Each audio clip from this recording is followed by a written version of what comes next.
Any plans for a New Year's Day? No, just family time, quiet, relax a little bit. Enjoy the evening, reflect on what has been a very blessed and great, 2009 year, and with a championship for the Lakers in 2009. And, start to think about and, I guess consume myself with the thoughts of, hopefully our season ending in 2010 the same way. Do you have a New Year's resolution? I don't. I've never really gotten much into New Year's resolutions. And then I heard a quote from Will Smith once that kind of finally made it make sense for me, where he said that, I don't have a New Year's resolution basically because anything that I could start doing on January 1st, I can already be doing now. So I don't have any resolutions. I guess that might not really sound in the New Year spirit, but I don't. What about the team? Do you think the team has a New Year's resolution? If not, what do you think it should be? As a team, I think if we had to pick, a New Year's resolution, I think it would just be to just as a group to respect the fact and understand that, we're in a very privileged situation, not only to be in the NBA, but just to, have careers and to be professionals, during this time where so many people are struggling to either keep or find a job. So I think our resolution, we should resolve and strive to do the best that we can do and make the most of this opportunity that we have to actually come to work every day, because there are a lot of people that really truly wish they could go to work every day. Derek, what do you recall about that game against Sacramento last time you guys played? Just a few days ago? Yeah.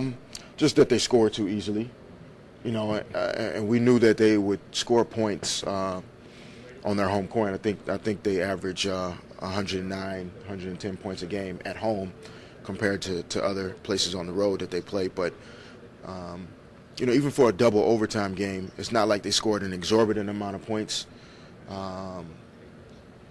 But there were just certain baskets where it was just too easy, and even when we just watch film, there were just too many possessions where it was just too easy for them to find points, and that just can't happen. If we really want to be the team that we're working to become, we can't continue to allow that to happen, especially at in late December where we feel strongly that there shouldn't be as many breakdowns defensively. Does that mean you guys need to talk more on defense because from the back swings and the side swings and all the stuff they have going on in that offense? Yeah, we're always stressing communicating out there on the floor and talking on defense.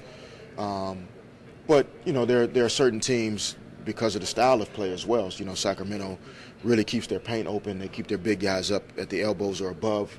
So it really opens the floor for their guards to penetrate and for them to do some things to hurt our defense.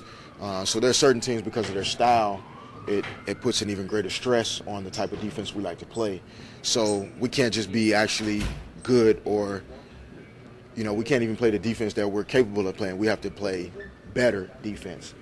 And that's the step that when you're in the middle of a season, sometimes it's hard to take that step to like playing beyond good or above average, but playing great defense, when you're 30 games into an 82-game season. Has there been some slippage with Ron out defensively? Yeah, no question. I think he's not even just because he's, I guess, quote unquote, supposed to be our best defensive player in terms of his physical presence, but his mentality is also infectious. Just his mentality in terms of playing physically, boxing out, going after guys, scrapping for loose balls. Those are things that you can't replace. Even if statistically a guy is out, some of the intangible things that Ron brings to our game, we're definitely missing those things. It just becomes contagious. Yeah. When you're part of a group, there's no question that the behaviors and the strengths and weaknesses of other members impact, each part or each piece.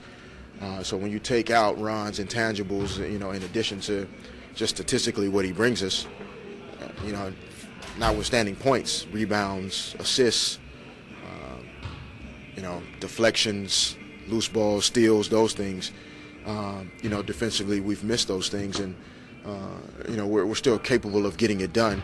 but there's no question, when snatching him out of the lineup for these few games has had an impact on our ability to play the type of defense we can play. Was that presence and I guess intensity pretty evident right away?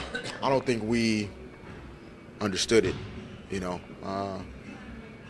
We've always had a team that even if you took one guy out, because we're so talent laden and we have so many guys that can play, in our minds we always believe we're still supposed to win. It doesn't really impact anything. So I think it was, it's even been a learning experience for us. That Ron really has brought a lot to our team, even though maybe a lot of people haven't necessarily talked about it, or it's been more so about our team playing well. There are just a lot of things that Ron's done well for us that we're missing right now, and we're definitely keeping our fingers crossed and hoping to get him back soon. Last question.